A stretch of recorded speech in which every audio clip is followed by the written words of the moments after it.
Alrighty, guys, welcome back to another sixth episode of It Don't Look Like podcast with Joe Lewis and Joey. And today we have a special guest today, a legendary comic from San Antonio, Texas. He plays a big role for San Antonio, plays a big role for us too. We want to introduce him, Mr. Rick Gutierrez. Hey man, legendary. Makes me sound old, man. Like something my mom cooked 20 years ago, man. Legendary. Should have just called me viejo and just get it over with, man. The wise man. The wise man. No, I ain't got no frankincense or gold, man. That's me. I'm just here by myself. But thanks for inviting me on your podcast, man. It's the first time I've done one in a while.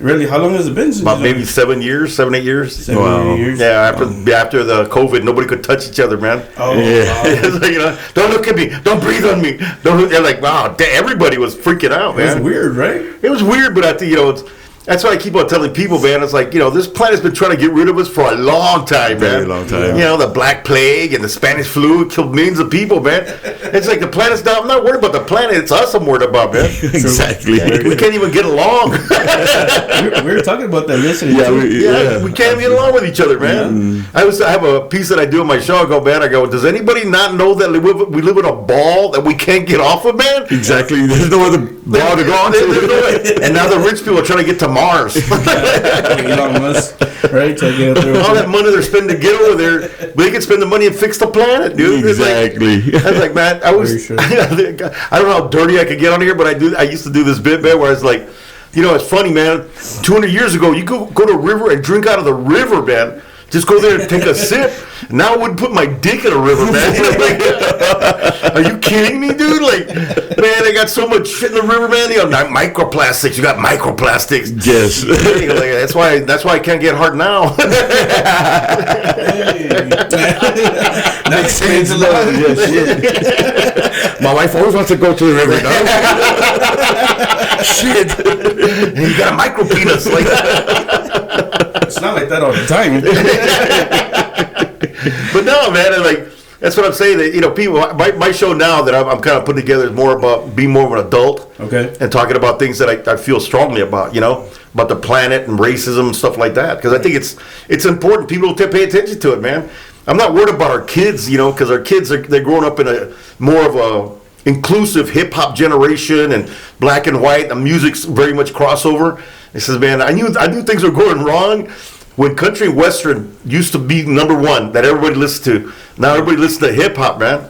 And that's when the white people started getting mad.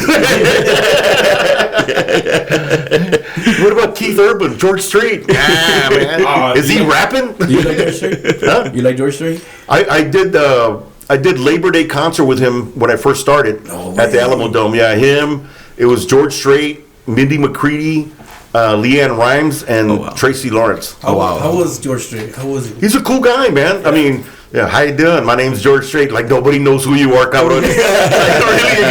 I didn't know it was George Strait. Oh really? I'm not a country person. I don't listen to a lot of country at all. Oh, you don't? No, I'm more. I grew up in the '70s, man. So I listen to more like R&B and funk and disco at the time, right? I'm that old. Yeah, I remember disco, man. Like Saturday Night Fever. Best move on the dance floor right there, man. Like Saturday Night Fever? Saturday Night Fever, yeah. Saturday Night Fever. Then you had Tavares and all these other great bands that came out of the 70s. Okay. And then all of a sudden, man, in the 70s, everybody hated disco. And it was all rock. And shut up, man. In the 80s. Yeah. In the 80s. No, back in the 70s. When it first came out, they had this whole thing where they burnt all the disco albums at one of the stadiums up north. And it was like all rock and roll. Like, I get it, rock. You're villain, man. You're a villain. I get it. Idiots, man. But I like all music, man. I play congas and timbales. Nice. Yeah, and so my dad was a musician too. So I come from a long line of musicians, man. Really? My grandmother was a USO artist, man. She used to tour with all these big bands. Okay. And she played drums and she played guitar. So she was out there, man. She was like me. She traveled all the time, man. And then my dad had an orchestra called the Al Ray Orchestra. And so it was a 12-piece band with trumpets and saxophones and drums. And, they played a lot of musico tropical, like Tito Puente and Perez Prado and stuff like that. Okay. So I used to go see him play all the time, man. That's bad. Yeah. That's cool. So that's why I kind of, when I started to become a comic, most people were like, well, somebody was going to have to do it. either a musician or something of that nature. But when I started doing comedy, man, I started like late '80s, early '90s, and I've been doing it ever since, man. Getting on stage for the first time, that was no joke, man. So in the '70s, before you get to your comedy, did you have the fro or did you have the long hair? Had long hair, dog. That Puerto Rican, what's wrong with you, man? And Boricua, coño, tojay, coño. No, I used to have a mane of hair, and then I got divorced and it went away. She took the house and my hair, man. Shit. But yeah, it's like, it's like, you ever see, I always say, man, one of my first headshots I had, I looked like a porn pic. I had all this hair. I was like, yeah. I was all looking chulo. Is that the one that you put on the internet? They have one on the internet where you have like your hair goes to the side a little bit like this. No, that's not. That was like an older one. Older one. So I started losing my. So you start losing your hair. You start putting your hair where it looks kind of good. You start doing the comb over. Yeah, do the comb over. Yeah, that's not going away. It's not going away. Yeah. Actually, Gabriel Iglesias talked me into cut off my hair. Oh, really? Yeah, because I had this patch in the back of my head. It's like a big island. And one time I tried to grow my hair real long. Right, that was my last hoorah with my hair, and I grew it long. And Joey Diaz, right? Yes, Coco. And Joey Diaz looks at me and goes, "What are you?" He goes, "You're the Mexican Benjamin Franklin?" I'm like, man, no, man. I'm like, Joey Diaz. Yeah, I've known that guy for a long time. I've known a lot of comics, man. I've known quite a few and opened for quite a few comics and bands. You started in the '80s, you said? The late '80s, yeah. And then I got hired at the comedy club. I was a house MC for like 4 years. So I got to work with a lot of great artists, man, like Chris Rock in his younger days, and Earthquake. That was in River Center, right? Right, River Center Comedy Club downtown. Yeah, which is not there anymore, right? No, because man, I remember, man, when during Fiesta or they had any Fiesta thing downtown. Yeah. Man, it would take you 3 hours to get out of the garage, man. Oh shit! So what I would do, and I'd get in trouble, but I'd take an ice chest of beer and wait till 4 or 5 in the morning to get out of there. Oh shit! Yeah, and my ex-wife didn't like it. That's why she's my ex-wife.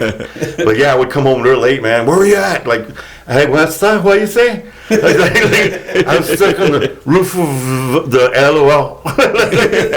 So who did you start with that you were like right there? Like y'all kind of started at the same time. Oh, there's quite a few dudes that started me at the same time. I got more notoriety than everybody had, but I kind of passed on. Rudy Cerna was one of them. Lulu Montalvo, Edmund Aguirre. So there was quite a few Latinos during the time that were trying to get on the circuit. Very few, right? But the thing about me that made me different, I was very mainstream. I didn't cater to like jokes that were very Mexicano. I talked more about myself and my life. Okay. And that kind of made a big difference in how people saw me. Because the first time I left out of town, I went to Notre Dame. What's that city to Notre Dame? Oh my God. I can't remember what it was by Notre Dame. Mm-hmm. And they did a comedy club. When I got there, it was hilarious. The guy looked at me. He goes, I didn't put my bags down. He goes, if you're gonna do a bunch of Latin stuff tonight, he goes, it's probably not gonna work, and you might want to start writing some new material. Oh shit! Oh, wow. And I dropped my bags. I go, man, if they don't laugh at me, I'll quit. You ain't gotta pay me. I told him like that. And that night I went in there and I killed it, man. Within the first 5 minutes, I was already on top of my game, and people were laughing. I had a great time. And the guy calls me off the stage. He goes, let me talk to you. Come here. I thought, well, he's gonna write me a check and probably tell me to go my way. No, that dude called 5 other clubs and got me booked that night. Oh yeah, fucking hey. Yeah, because he goes, man, I'm sorry for being an asshole, but I didn't know. He goes, I did the favor for your manager at the time, my manager. Yeah. And he says, and I owed him a favor, and that's the reason I booked you. He says, I'm pleasantly surprised. Wow. I was like, thank you, man. I appreciate that, man. That's how I started getting out there. Your first open mic, do you remember it? Your first open mic? Oh, yeah. It was at a place called Fiascos, man. In San Antonio? Oh, yeah. I get up there, and I was all nervous. My mouth was all dry. Hey, everybody. And then went up there, and I did a bunch of Ronald Reagan impressions. That's how far back I go. Oh, shit. Can you show us one? Oh, no. I don't even think I can get that voice anymore, man. But then Louis liked me, and he kept on telling me to come out. And then I remember the first time I worked at a professional comedy club, because we used to do a place on the south side called the Wild Turkey Saloon. Mm-hmm. And that was where I did most of my shows out there, where it was a redneck bar. I mean, come on, Wild Turkey, come on. Yeah, for sure. A redneck bar, but it was a nice little room. And then we started, building it up, and we had some great comics that were coming through there. Okay. And so after a while, man, you know, it'd be showtime, and we had to turn off the pool tables, and people were like, "Hey, man, I just put 50 cents on that table, man. Like, here's $1, man. Leave me alone." And then it started working. The people started coming out. We started with like maybe 20 people, and then next thing you know, we had like 40, 50, 100 people, and some standing room only. But it was like, yeah, we had some great comics back in the day, and everybody had the same kind of mentality I did. You know, just be funny. You don't have to be so Latino. It's an inside joke, but just be funny. Talk about funny stuff, man, about you, your life, how things were working out, you know. And, you know, everybody goes, and one of the biggest questions asked me is like, how did you become a comic? And I always tell them, man, you have to have a messed up life. Yeah. I had my childhood was just not what it should have been. 6 brothers, sisters, mom and dad. My dad was handicapped. He drank a lot, man, and he was a pharmaceutical. He did a lot of pharmaceuticals because he was with the VA. Okay. And he had rheumatoid arthritis and a lot of health problems, man. They removed every joint in his body: wrist, elbows, knees, ankles, hips. They removed it all. So he was always in pain. So they always gave him like Darvons and Valiums and stuff like that. So, and on top of that, he was a drinker. So we had some very memorable nights. I used to do a bit about that when my mom and dad would fight. You know how parents are; they would fight. For sure. And the first time I learned how to drive, I was 12 years old. My dad comes out of the house, and I was in the front yard. He goes, "Hey, get in the car." I said, "Get in the car." He goes, so I got in the passenger side. He goes, "No, scoot over. You're gonna drive." I'm like, dude, I'm 12, bro. Shit. And then I get in there, and it's a Ford station wagon, about 25 feet long. 400 engine in it, man, with a 4-barrel. And I'm like, and I get in there. My dad, scoot over. I scoot over, and he gets in the car. And then my mom starts. I turn the car, and my dad goes, "Go." And then my mom comes up, "Don't let him drive! Don't let him drive!" My dad's like, "Go, go, go, go, go!" Backed up, hit my neighbor's friends, then it took out the street. First time driving, man. Oh, shit. And then I took him to this place on Babcock, this place called Jinx Lounge. Okay. And I sit there, and, you know, he's drinking. And then, man, I'm like, damn. Then all of a sudden, they start seeing they're closing it down. And he comes and goes, "Hey, take me home." Yeah, I said, "I'd like to, man, but I really don't know where that's at." And then I get him in the car, I take him to 410 in Babcock, and he's out, dude.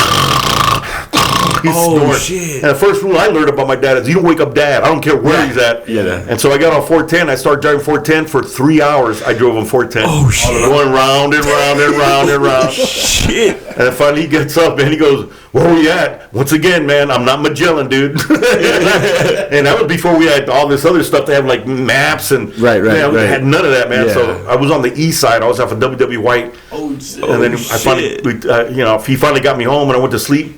I got there, went to sleep, and my mom was so mad that she woke me up at 7 to go to school. Damn. And I was like, that was the first day I ever skipped. Damn. I went to this alley, found some cardboard boxes, bam, out. I was already practicing how to be homeless. I already saw how my life was gonna be, man. Wow. Yeah, man. But through all that, it made me funny. It made me find humor in everyday life, you know. Yeah. And that's why I was very liked by my teachers, because I was that obnoxious kid, and I wasn't afraid of anybody. That's one thing about me, man. I don't give a damn how. Like you two, Gordos, man. I was a kid. I wasn't afraid of you, know. Because that's one thing about me is I could use my mouth better. I could fight, but I'd rather use my mouth, man. I just cut everybody to shreds. Cut everybody to shreds, and then they want to kick my ass again. Hey, man, is your sister that fat? Yeah. So a lot of stuff that I did growing up, man, And by the time I got to my freshman year, I did some bad stuff, and I don't want to talk about it, but I did some bad stuff, and I ended up going to the military. Okay. Yeah. Okay. I took my. How did they advertise it in military back then? How did they advertise it to you? They didn't advertise. I went to go seek them out. Oh, you just went. Well, the courts seeked them out for me. Okay. Okay. Yeah. Back in the day, man, they could either do time or go to the military. Go to the military. Yeah. I wish they could bring that back now, man, because these knuckleheads need to know. Exactly. Yeah. It's like, man, I joined the military at that time. All my drill sergeants were Vietnam veterans. I thought I was bad until I met those guys. Those guys had body counts like 30, 40 people killed. It was like, yeah. So how old were you when that 16 happened? when I joined. They sent you at 16? Yeah. Oh shit. Easy. Like, they was either do 5 years in jail or 4 years in the military. And I was like, they give me a gun to protect my butthole. I'm taking that one. That's all you want to know, man. Yeah, it's like that's how it goes sometimes, man. Where it puts you on a different path, and that put me on a different path altogether. Wow, I didn't know that they did that back then. Oh yeah, dude, man, I was smoking weed at the time, but not the weed they got now. Shoot, Oh, man, yeah, forget that. We had the Mexican pack weed from my yard. Like you take 2 puffs and you don't even get a buzz, man. You still remember the day when you first entered the military? Oh my God, yeah, man, it was a shock. So It was a shock. You go, I've never left home, and next thing you know, I'm in Fort Bliss, El Paso. They flew us in there, and then I'm getting off the bus, and there's a dude that's taking you in, and then the first day of boot camp itself, never had so many people yell at me in my life, dude. I got punched the first day by the drill sergeant. Yeah, because he asked me, he goes, "What's your name?" I said, "Excuse me, sir," and boom, hit him in the face. And I'm so you didn't like the sir part? I thought it was being nice, man. And he goes, I work for a living. I'm a sergeant. You call me by sergeant. You don't know the rules, man. And then he started marching, and to me that was easy because I was 16, 17 years old, doing the road marches and pull-ups and all that kind of stuff. That was easy, man. Yeah. But there was some people there, man, were dying, man. I felt bad for them. It's and that was the first time I got integrated. I'd never been around black people before until I went to the military. Okay. And it was like, holy shit, you got Puerto Ricans, Filipinos, and you had people from all over the world, man. I was like, damn, man. And so when I got there, it was kind of eye-opening to see that many people in one place. That's why I say military is a good place to learn about people. Okay. You know what I mean? Because you're mixed in. You got to depend on those people, and it becomes a brotherhood, man. Because I got to depend on you to take care of me, and I got to depend on you. Got to depend on me to take care of me. Right. So it becomes a real good brotherhood, and it shows you a lot about social. Social things about how to get along with people and talk to people and stuff like that. But the boot camp was one of the hardest experiences I've ever had. But at the same time, then I became what they call a missile jockey. I was air defense artillery. Okay. And I was like, you let me play with bottle rockets? So, cool. So what do you do there? What do you? I was a a Nike Hercules nuclear war technician, and that's what I did. And then I went to Germany, and that was the biggest mistake of their lives, man. They should never send me over there. Since you're Germany. Oh yeah, man. You be 12 years old, put some money in the bar, get a beer. I'm at 16, man. I was drinking whole paychecks at a bar, man. Yeah. And I was like, no. I go, this is the worst thing ever. Why they put me over here? And then and you see the world from that point of view, right? Yeah. I mean, people always say America's the greatest country. It's a good country, man. But I've been to some countries where they might be a little better. Right. I hear it too because I do ride shares and I pick up a lot of people from all over, right? And they say they only work 36 hours to 40. Yeah. And they're able to pay the rent. They're able to buy food and still spend time. Right, with them. because their government takes care of them. Yeah. It's like, that was like healthcare in this country should be free. Yeah. It should be free. I don't care where you get. We're probably one of the very few countries in the world that doesn't have universal healthcare for their people. Yeah. And they always make it seem like it's a bad thing, but it's basically what do you call that, man? It's a scam, right? We have doctors and we have all these people that have our insurers. They're go-betweens. We're supposed to actually get free health care, but the go-betweens tell you what you can and can't get. Yes. You got cancer. Wow. You just ran out of money. Yeah. Oh, now you're on a network. And I got premiums to go. And over there, man, I remember I hurt my back, and they sent me to a German doctor and the German hospital, and they saw me there, and they didn't charge me, man. Not because I was American. They just don't charge you. And so medication, all that stuff, man. Wow. That's why I get pissed off, and that's why I was doing that recent joke. I was like, man, I'm not, I don't care if you're red or blue. I just want to know where $36 trillion went, man. Yeah. How did we get $36 trillion in deficit? Because I pay my taxes every year. It's a magic trick. Huh? It's a magic trick. Oh yeah, man. It's a magic. Poof. I don't know where your money went. $36 trillion you could pay for every person's education. Everybody that needs to be health cared. Medicare, Medicaid, all that. Yeah. But they fool us, man. No, I hate to get political on you, man, but they fool us into believing that, we're broke. No, you're broke. You broke us broke. You broke us. And it's funny how they do it. They borrow the money from other countries. You know who owns our deficit?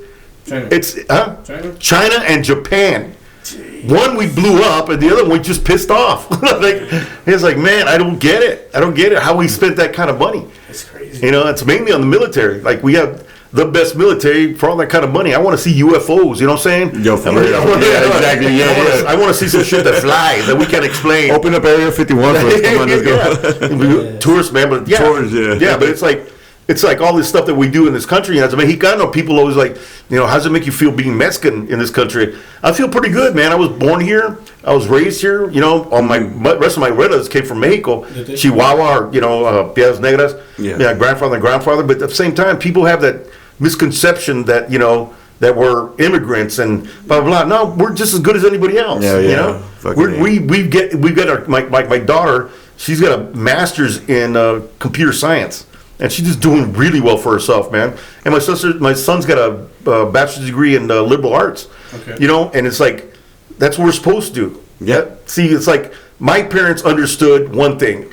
They understood that you're going to get educated. Yeah. And my dad went to the military, and he got medically discharged, but he also got a VI bill that came with him that all the kids could use. Was he the first one in the family to join the military? Excuse me? Was he the first one in the family to join the military? Yeah, my dad was the first one. So he started the chain. He started the chain, and then me, I avoided the chains when I joined. But that's the thing about it, man. It's like all these different people that have different stories, and my story is no different than any other, man. I'm very pro-Latino. I think a lot of things that we do in this country aren't recognized. Like, when's the last time you saw a war movie with Latinos in it? You only get like one. Shit. Right. It's usually black and white people. We've served and probably got more medals decorated for Latinos than any other culture out there. But that's the thing, they don't talk about us, man. Yeah. They don't let us know that we're good. That we belong here. Yeah. I was doing that piece. I think you heard it last time. I said, I don't get it, man. I said in my birth certificate it says I'm white. I says when I go apply for a job, it says I'm white. It says I'm white. I said the only time I know I'm Mexican is when I get stopped by cops and border patrol. Diener, get out of the car. But yeah, I had to break that down to my kids because they were feeling. My boys, I got 18-year-old twins, and they're filling out stuff for school, and they're like, on the race it doesn't say Mexican. I said no, you have to mark white, and then go to ethnic, and then we're breaking down into a subcategory. Ethnicity. Yeah. So Puerto Rican, Dominican. Right. There's a lot of us, man. Yeah. And we all hate each other. They call you call a Dominican or a Puerto Rican, whatever. They get pissed. They get really offended. But we all speak Spanish. I go. One thing that we all have in common is rape.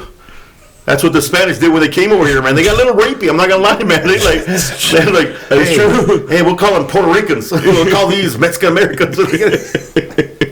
But that's how the way of the world. The history's history, man. Yeah. And it's like so people when they already talk like, right, I have some relatives that say that we're European. I go, the only time I'm peeing is when I get stopped by a cop, dude. But yeah, he actually believes that they're white. Yeah. And I go, no, we're not, man. Yeah. I said, my grandfather, my full-blooded grandfather, he was from Mexico and he was Indian.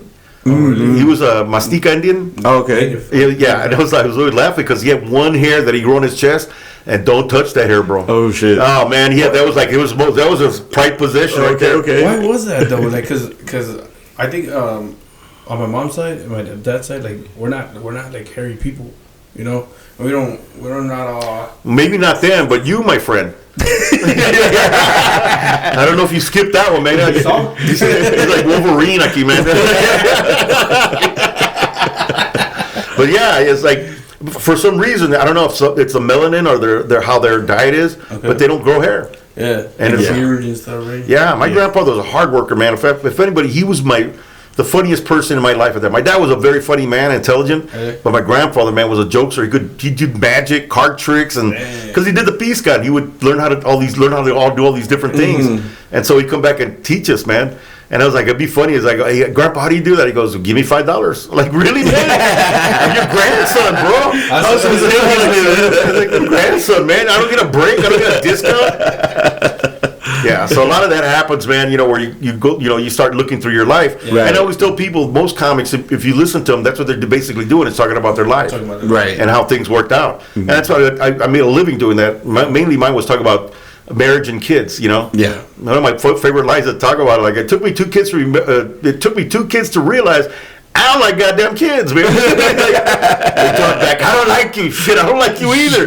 Matter of fact, you're not even my kid. How about that? Where'd your real dad go? Yeah, you know why? Because he didn't like you either. And that's the thing about it. It's like, you find the humor where you can find it, Right. Yeah. But, for me, I've had a long career. I've had a great career. actually, man, from starting off and being lucky enough to get the breaks that I got, you know. So you started in the late '80s, and in the '90s, where did it start taking off for you? One of my first biggest shows that I did, it was the first time at the comedy club opening, and they had this group called Culture Clash. I don't think if you ever heard of them. They were the first what do you call that, sketch comedy troupe on Fox Comedy Central, and they're all Mexicanos. Okay. And it ran for a while, but one of my first time getting up there, doing the opening, I got a standing ovation. And so the guys came out and they saw me and they go, "Hey man, would you want to be in our show?" Blah blah blah. I said, "Yeah, man. You know, like just send me the information." So they called me up, man, and that was my first thing I did on Fox TV. Oh wow. And then I got Latino Laugh Festival, and I killed that. What year was that? That was like 93, 94. Dang. Yeah, and then on TV at that time already. Yeah, it was HBO, and then we got on there, and then you did HBO. Hmm? You did HBO. Well, I did. It was part of the Latino Laugh Festival. Okay. Yeah, and so that was going pretty good there because we can't seem to sustain, you know, like a comedy show that features Latinos. Mm-hmm. The last one that did it was Mike Robles. He was on Que Locos, and that was on a Spanish station, and he was doing the numbers on there were amazing numbers, man. But to have like a Def Comedy Jam for Latinos, and there's a lot of us out there that are amazing comics that you've never heard of, but these dudes are hilarious, man. Que Locos was here in San Antonio, right? No. They used to film it in different comedy clubs. Okay. And it was hot for a while. For a long time, it was hot, and that's where you start seeing like people like Felipe Esparza and you know, Gabriel Iglesias, and you start, you know, George hosted for a while, and so you had a lot of these guys that were coming out, but there was no venue for us. Okay. Like they don't know where to put us. You know what I mean? Right. Unless we're playing, you know, the farmer or you know the guy who cleans the commode or cuts the yard. And it's just stupid, man. You know, we're better than that. Right. And I think that's why I kind of jumped on the same bandwagon as John Lipizano, because he's really pushing that forward, man. Like we gotta make our own spots and do our own stuff. And that's why he's doing a really good job of putting that word out there. Yeah. You know, when black artists, you know, comedian artists, and you know, they complained that there was not enough people that were on the Oscars. Mm-hmm. And now, you know, it's a big chunk of it now. Yeah. And so us, we have to fight too. But I always say Mexicans, we're not about fighting. Right. I mean, it's funny, man. It's like we're the okay people. That was one of the things I used to tell them. I said, we're okay. He said, man, yeah, you stupid wetbag. It's okay. It's okay. Why are you so mad? Right. It's okay. Yeah. See, even as young as I was, because I was born in 1962, and I remember going downtown to the Market Square. Not the one they have now, the real Market Square. It used to be a huge tin building, and in there you could buy your groceries. It was like the H-E-B for Latinos. Oh shit! Oh yeah, man. You have fruits, vegetables, and then you had they had a wet market. You could literally pick your own chickens. They would kill them right there for you, man. Oh, shit. Yeah, they had a guy with a butcher. He would come with freshly cut meat, cut you all the pieces that you needed out of there. Same thing with the pigs, rabbits. That's how times would shopping, man. Everybody was there, man. Really? Yeah, on Saturday mornings and Sundays, people go out there and they catch the bus. And my grandmother, her name was Juanita, and she would take us down there. One thing I remember about that is like whenever you saw white people coming down the street, she would put 2 fingers on my head and push my head down, not to look at them. Oh, okay. And if a cop was coming, you just cross the street. So why couldn't you look at him? Because you're a Mexican, man. Oh, no, explain that to me because I don't. Yeah, I mean, dude. You know, as much as black people complain, you know, that Mexicans went through the same racism too. Mm-hmm. Here we had the same thing as they did. You know, they had Mexican-only bathrooms, Mexican-only water fountains, man. Really? I caught the tail end of it, but you know, yeah, we had more racist stuff going on here in Texas as they did across South, except it wasn't black people. It was black people, but Mexicans too. Mm-hmm. We fell in the same category. So it was very tedious, man. So I didn't know that. Oh yeah, man. I didn't know that. People don't take an interest in that anymore, man. Especially when it comes to Latino culture, we forget that, you know, we've been disrespected as much as anybody else has. But you know, we survive it. We're workers. That's what we do. You know, we work through stuff, man. You know, I remember growing up, we had 6 in my family. My neighbor on the cross street, he had 5. You know, the lady next to her, she was raising her kids by herself. She had 4 of them. You know, so there was always like in the two block radius, there was literally like 35 to 40 kids. Dang. We played football, hide and go seek. We had a great time, man. We had a great time. The 70s was the greatest time to grow up in, man, because it was just nothing but fun. Yeah. And so as you made it home before that light the light came on, the street light. The street light. Yeah, you run home, bro. Yeah. And then you came home, and then mom was making food. Yes. My mom recently died last year, and I started reminiscing about that, about how much that was for her, man. 6 kids, and we're all like within a year apart of each other. Yeah. Because dad was horny. And it was like, and it was funny because I remember going to the kitchen watching my mom, and she'd make a stack of tortillas that was like almost 1 feet high, man. Just, and then she'd make like carne asada, or she'd make, picadillo. And I mean, there was always food. We may have been poor, but we didn't know we were poor. Right. Because she always made some fantastic food, man. Right. Tortilla and butter. Mm-hmm. Huh? Tortilla and butter. Oh, Butter. Are you kidding me, man? I punched my brother in the face to get that, man. Mine. But yeah, that's that the difference now that I see than like how I grew up compared to the way you guys grew up is like, we were sparse. We didn't have the money to go buy Nikes and that kind of shit. I wouldn't even ask my mom. Because my mom would give me something stupid like, Mom, I want Nikes. I'll go get you some Mikes. How about that? 5 for $1 at Target. Buy the Mikes you want. But we grew up poor, man. I mean, I remember going to this place called La Feria. And it was like Solo Serve. La Feria, yeah. And I used to work there one time, but we used to go there and buy our clothes. Uh-huh. And so like everything was irregular, man. Wow. Yeah, one time I had my mom got me some blue jeans and had 3 pockets in the back. Wait, what? Had 3 pockets in the back, man. What was the third pocket for? I have no idea, bro. My third handkerchief, I want to join a gang. But it was like, it was funny because that's how we grew up. It's like there was nothing like irregulars, and you had like, sometimes my mom would take us, like before, when school ended, she would take us there to put everything on layaway, which I wish they would bring back. For real. Layaway, yeah. You got all summer to pay for this shit. Yeah. And and then, Kmart. yeah, and you just put it on layaway, and God, you hope you didn't grow like more than 3 inches because you'll be wearing high waters all year long. And she would buy us some blue jeans like that, and she would pay it off. But that's the difference now. Is like, they the way that we do our finances, they got their money now. Yeah. Back then you had the poor people finances. Yeah. My mom would go there and put all that stuff on layaway, and by the end of the summer or by the end of September, when we go back to school, it would be paid for. Yeah. And so we go out there and take it all out and just put on your blue jeans like it doesn't fit. I use a layaway on my opening act Uh-huh. when I go on stage because I have like Stacey Adams. And how they're real shiny. I said, check out my new shoes. I just got a compliment on them. Just got them out of layaway.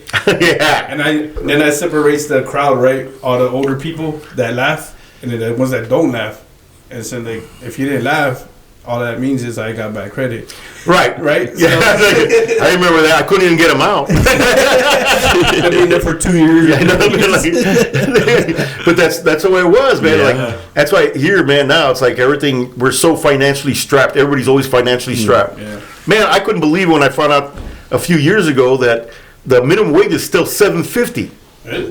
Yeah, yeah. Like on the federal, the minimum wage is super low. That shit that they print out for you. Yeah. Right? Yeah, $7.50, man. $7.50. Who lives off of $7.50? I go, man. I go. Burger costs like 14 something. Yeah, That's small. And now because of COVID and all these other things, it's making corporations pay more. Like Taco Bell pays like 21. Bill Miller's pays 15. Yeah. Taco Bell pays 21. 21. Fuck, I'm gonna put it up. That's what I'm doing too. I'm like, hey, take me with you. But yeah, it's like these people are being forced because people aren't working. Kids don't want to work today. Man, the first job I had when I was 9, I worked at this place called the Texan Restaurant off of Division and Pleasanton. On the south side? Yeah, on the south side. Yeah. And my neighbor was a manager there. Yeah. Big redneck lady. Her name was Irene. Yeah, Irene. He goes, how you doing, Irene? And one day she comes up, she goes, tell your daddy you're going to come work with me. She didn't ask me, she told me. Oh, shit. Yeah. So I told my dad, hey, Irene wants to go work at a restaurant. And my dad goes, do you feel like going? I said, yeah. So go. And I was balling, dog. I was making 90 cents an hour. Let's She go. wouldn't even pay me $1, the bitch. Like, 90 cents an hour. Payday was every week. I remember the first time I got paid, they had this place called Dolly Madison. You have those day-old breads where they have like, you go and pick up the old bread. And no, but I walked in there with, $15? And I was telling my friend, hey, grab whatever you want, guys. Everything's a nickel and a dime, man. Hey. Yeah. I walked out, man. We had a sugar high like you'd never seen, man. Shit. That was my first intervention into drugs. That sugar, man, because you're eating those. What do you call those? Those black. They're like moon pies, not moon pies. They're like cupcake, and they had this the white glaze, the white filling inside. Yeah, man. Yeah. Oh. The hostess cupcakes. Oh man, I bought like a dozen. I killed them all. They were bigger back then too. Oh yeah, they were fucking huge. Yeah, it's like that now. Everything's it's a little bag. Like you open a bag of chips, there's like 2 chips in it, man. Or remember when the Big Mac was a Big Mac? Oh yeah. Yeah, now it's not even a Big Mac. Yeah, they even advertise almost Big Mac. That's like, yeah, man. I mean, everybody's just. It's like it's unbelievable to eat out nowadays. Like, I'm a single man. I've been divorced for like 13 years, and now when I go out, man, I got to know how far you live. I got to make sure what you like to eat. Because if you're a steak and lobster person, we're not going out, man. Unless they can put that in a hamburger, we're out. right. Yeah, man, it's expensive dating, man. Like to say. So I want to ask you. I want to go back right there where you were talking about like you had to put your head down if you saw a certain somebody, right? Yeah. So my mom and dad, they're born from the West Side.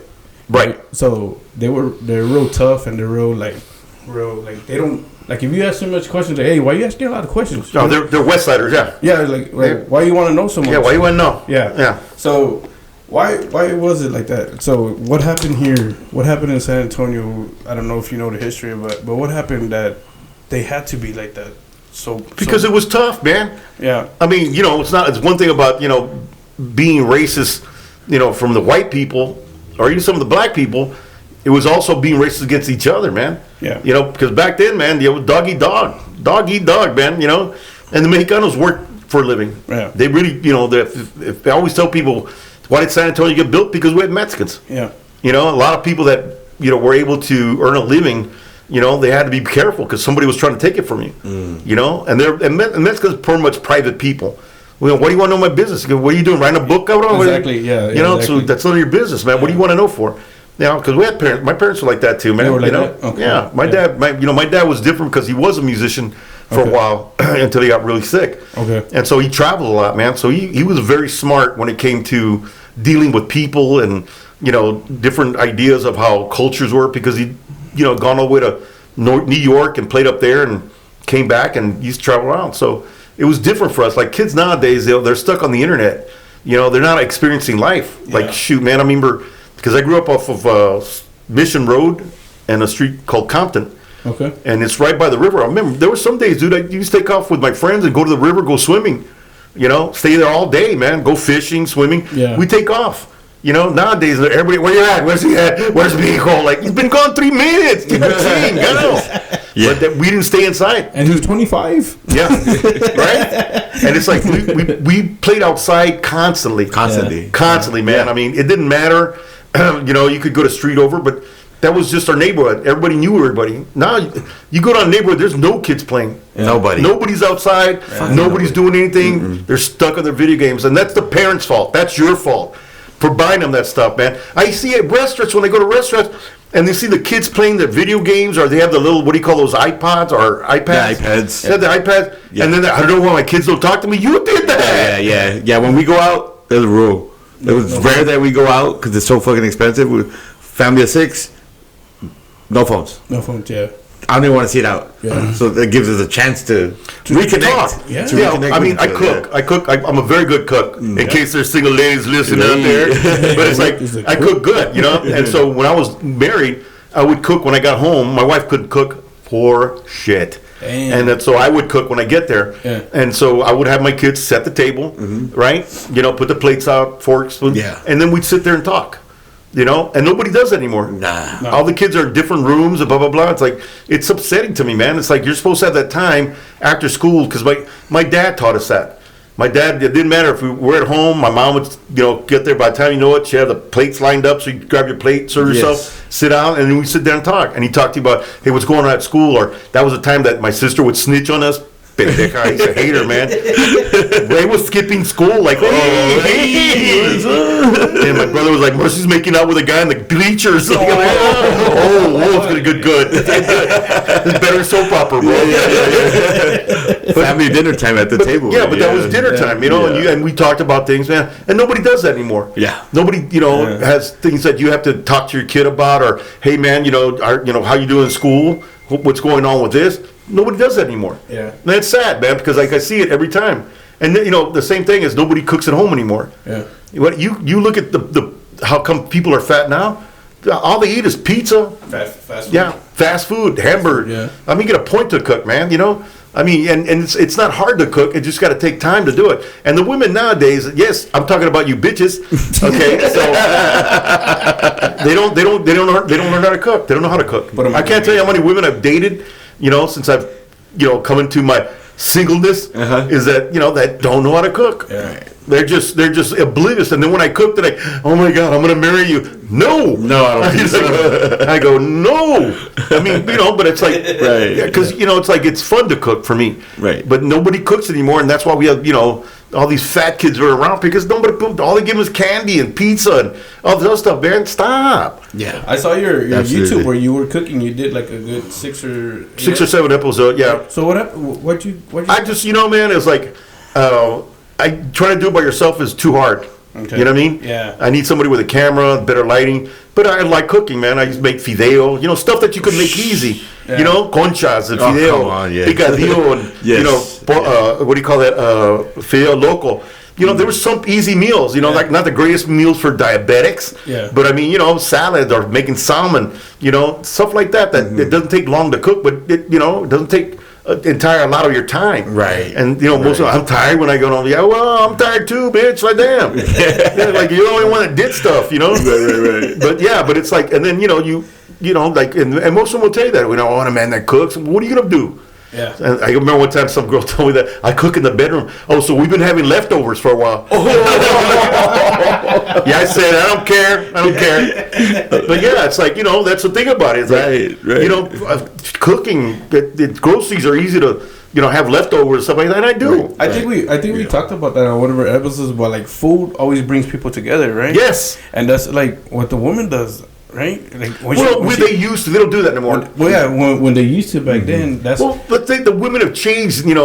My mom was very much about her kids and about keeping them healthy. right. We didn't have arguments they have now, man. Well, how come I gotta cook? Man, like I don't know, man. I kind of thought that would be kind of your thing, Right. They don't do that no more. They don't care. Yeah, no. And it's like no offense to the women. I know you work hard, blah blah blah. But they're men are men. It's like I always say when women say that you changed. No, I'm the same person. You just didn't notice. Right. And they change. They try to change it about you. But yeah, man, eating and that kind of stuff, that's attractive to a man. Yeah. It is. And now for a woman, that's attractive for a woman. Right. How he cooks. Yeah. Yeah. And unfortunately, I said, I always say I kept my kids healthy that way. Yeah. Cooking chicken and it doesn't take long. Like I used to do McCormick bags. You ever heard of McCormick? Yeah.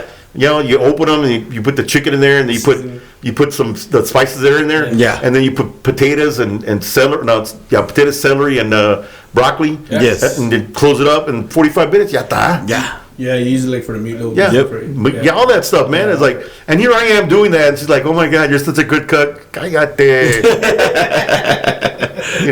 I mean, women are good. I just think they've changed a lot. Yeah. Sure. I think a lot of the TikTok and a lot of these other things that they watch. Fuck them up. It kind of messes them because they have a different idea, and that's what we've grown accustomed to now. Is that we watch so much stuff that people are going like, I believe that. No, don't believe that, man. It's like, I mean, how many videos can you see about, you can beat diabetes, and you can do this, and like, and then a lot of stuff is like, now people look at the medical field like, they're crazy. And I'm sure there's good things about the medical field, but when I was growing up, there was nothing for me. When I got sick, where mom would put Volcanico on me, or she put alcohol under my armpits, and what I mean? It's like, we're gonna break this fever. When you had it bad is when they started praying over you, like, this ain't gonna work. With the egg, with the ojo. You got a demon. The ojo, the ojo. But I mean, there's some validity to a lot of stuff that we're doing. growing up, like anise, that kind of, the teas they made. Yes. That stuff worked. Oh yeah. You know, nowadays, like, doctor, here's a prescription, here, take some penicillin. Now we're penicillin resistant, man. It's like, forget that noise. But that's why I'm saying, like, a lot of stuff that it grew up with, is a different time. Yeah. Right. And now it's like we're so used to stuff coming to you. Why would you order DoorDash? For real. My son recently, like, I got DoorDash. It's like, what the fuck? The burger went from $5 to $15. Basically double or triple the price when I could have just took you to Whataburger right there. Yeah, it's like, dude, you're that lazy. Or how about don't order shit because we're gonna eat. Yeah. We're gonna cook something here at the house. It's fascinating to me, man. The dynamics of how we're evolving into this, eating society of all the bad stuff we shouldn't have. Right. More kids are being diagnosed with diabetes at like 5 or 6 years old, man. Oh, wait a minute. Since we're talking about food, you went on a rampage with Fluffy eating food, right? Oh yeah, Fluffy Food Adventures. That was stupid, man. I mean, I love the program. We had the most wonderful time having fun with Gabriel, Martin, and G, and Alfred, and we just went around places to go eat. Mm-hmm. I remember the first place we had gone to was this place in Texas, and the tall Texan, the Texan, and they serve these, what do you call those, tomahawk steaks? Oh, the tomahawk steaks. Yeah, man. I'm here downing it. They go like, you're not supposed to eat it, man. You're supposed to act like you did. I go, I don't know about you, man, but I'm killing this thing. Yeah. How do you get your steaks? Medium rare? I was gonna be mirror, yeah. Medium rare, right? Yeah, it's like, no, but it's like, I was tearing it up, and the guy goes, yeah, you gotta leave some for the camera. Like, hey, man, they got other steaks, right?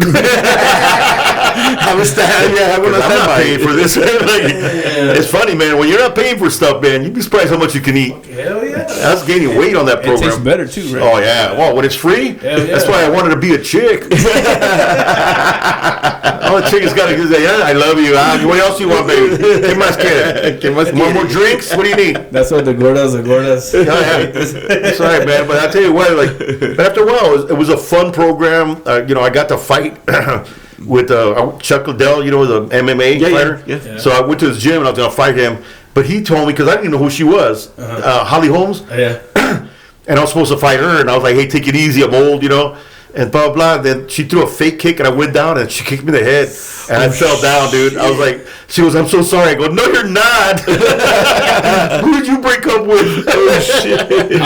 It looks like Holly Holmes. It looks like it. Is it her? Or I don't even know, man. I just know that that was one fighting scene that I had was there, and the other one I did with Floyd Mayweather.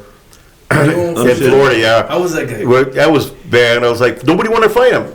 I've taken some boxing when I was in the Army. I boxed in the Army. Okay. So first they had me match up with this guy who was an Italian golden belt boxer in Italy. Okay. And he was a big, tall, pretty son of a bitch, man. It was like, I don't know if I'm going to fight him. I'm going to... but yeah, I was like, and he was big, man. He had like light green eyes, he's mesmerizing with him. I'm looking at him, you're so cute. Qué chulo. I can't hit you in the eye. But he popped me on my kidney, man. It got me good. And then so I started sparring with Floyd Mayweather. Oh, really? And that was fun, man, because he's so fast, dude. Oh, shit. I go, he came and he just like threw like 3 real quick punches. Blah, blah, blah, blah. I go, hey, man, when you going to throw a punch? He already threw 3. He was that quick, man. How was he? He was a good guy? Or? He's a great guy. I got some boxer shorts that were signed by him. He was real cool about that. Really? Yeah, and just you meet so many people. Right. On that show, we met a lot of people that were like a lot of different restaurants. Like who's that guy that? Oh my God, he drives a car. Diners, drive-ins, and dives. Oh, okay. What's his name? I'm not too familiar with It's not Mexican food. Who cares? But it's I met that guy. He was okay. He was all right kind of guy. But his restaurants had some good food, man. Was that Guy Fieri? Fieri, yeah. That's him, right? Guy Fieri. Mm-hmm. And so met him, and we did a couple of things at his restaurant. He had really good food, man. Some of the food that I ate out there was just amazing food, man. I saw y'all getting spanked. Oh yeah, man! In Las Vegas, the heart attack girl. What was that about? Oh, no, because if you don't finish your food, they spank you.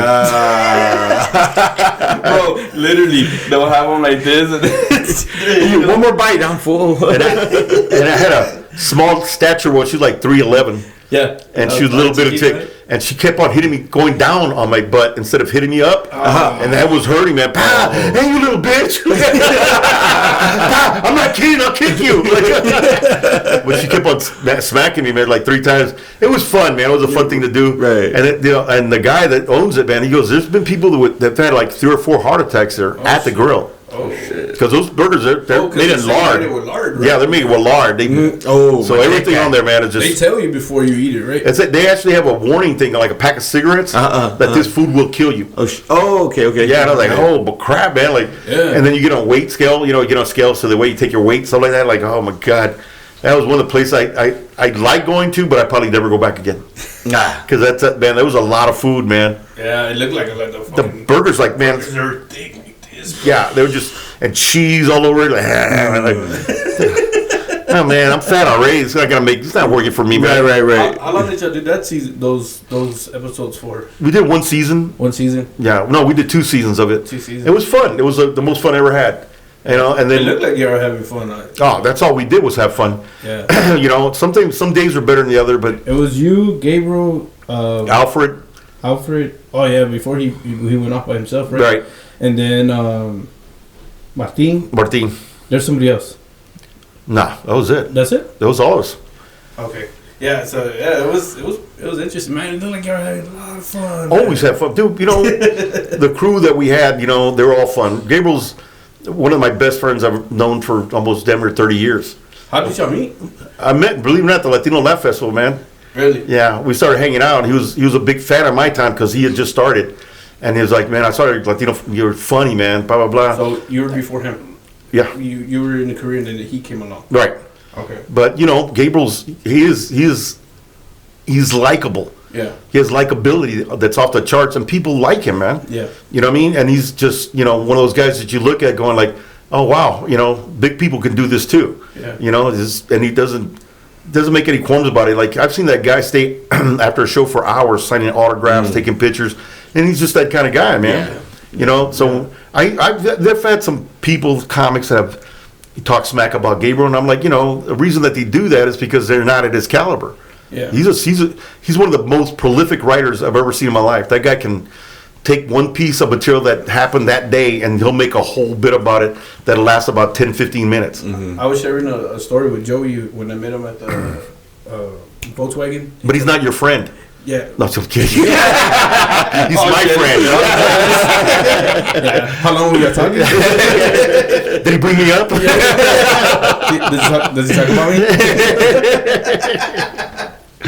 No, but he was supposed to only be there till like 4 o'clock or 5, and then I was running late. We got there like at 12:30, and the line was long, man. It was all the way to the street. And I was like, damn, man, I'm not gonna be able to meet him. Right? Like, man, I'm not gonna be able to meet him. I wrote him a thank you letter, right? About comedy and stuff. Thank you for everything that's going on. So I was like, man, by the time we get there, it's gonna be 4:30. He's gonna wrap it up. And nobody, he stayed there like till 6 or 7. He saw everybody. That guy's boss, man. He's a boss. That dude. Yeah. And he's a good to everybody. I mean, I've known him, and I've seen that guy come through.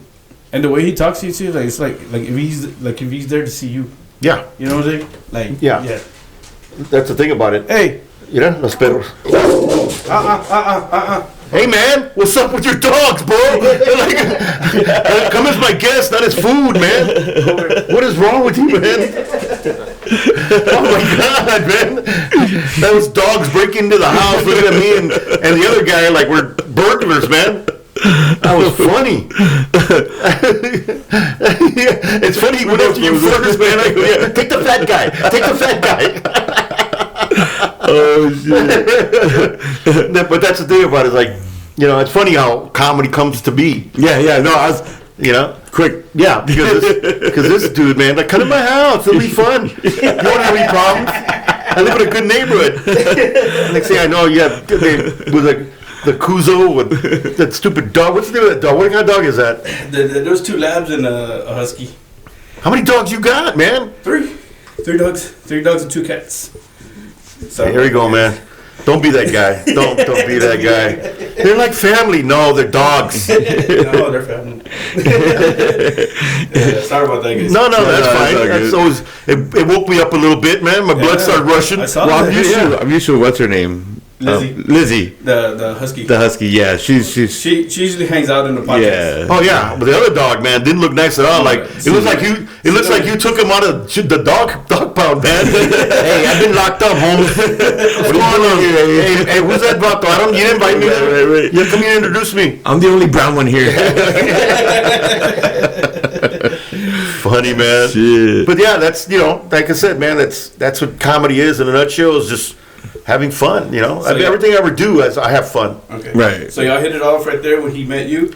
Yeah, and then after that, we exchanged numbers, and then I'd gotten separated about 2 months later. Okay. And he gave me his address to his house, and I drove to his house. We had a big argument, and I said, I'm going to take my shot, man. So I just drove to L.A., and he's lived in Burbank, and I got on the door and knocked on the door, and he opened the door. Hey, man, what are you doing here? Hey, you remember when you told me if I ever need a place to crash? He goes, I was kidding around, man. That was a joke. And I stayed there for 2 years with him. Really? Yeah. Man, we had such great times together, man. I can't tell you, like, how much food we ate. I mean, Gabriel's not, he's not a very gluttonous person, but at the time, we were living together, man. I would go, like, do gigs or whatever, and I would call him, hey, man, I'm coming back home, man. You want to get something to eat? Yeah. And I'd pick up, like, a couple of hamburgers and fries. No, but this guy, he would go to Del Tacos. You ever heard Del Tacos? Mm-mm. It's like a Taco Cabana here. Okay. Yeah, Del Taco. And he would come back with all of Del Taco. All of it, man. It was like tacos and burritos. And like, dude, it's all two of us, bro. It's like, Jesus, man. And we'd sit there and just gobble that stuff down, man. So I heard on one of the videos, he said, either you could pay rent, you don't have to pay rent, but you can buy food. Yeah, that was the biggest mistake I did. I didn't know Big Boy could eat like that, man. But yeah, man. I mean, we stayed there for a while. And that's where I got signed with HBO at the time. Okay. For a developmental deal, and it was a pretty big deal, man. Because and then I went to go pitch, and I went to ABC, NBC, CBS, and then Fox. Of course, I got rejected from them because they didn't do Latinos, man. Mm-hmm. But Fox was the only one that hung on for a while. That was in the 90s. Yeah, this is like in the mid 90s. Mid 90s. Yeah, and then all of a sudden, we just got a real big bite with Fox, and we kind of talked to them for a while. But they already got George Lopez on the hook, so can't have two. Yeah, can have one. Can't have two. Yeah, and so that's what kind of happened in that case, man. But it was a fun experience. Dang. It was a fun experience, man.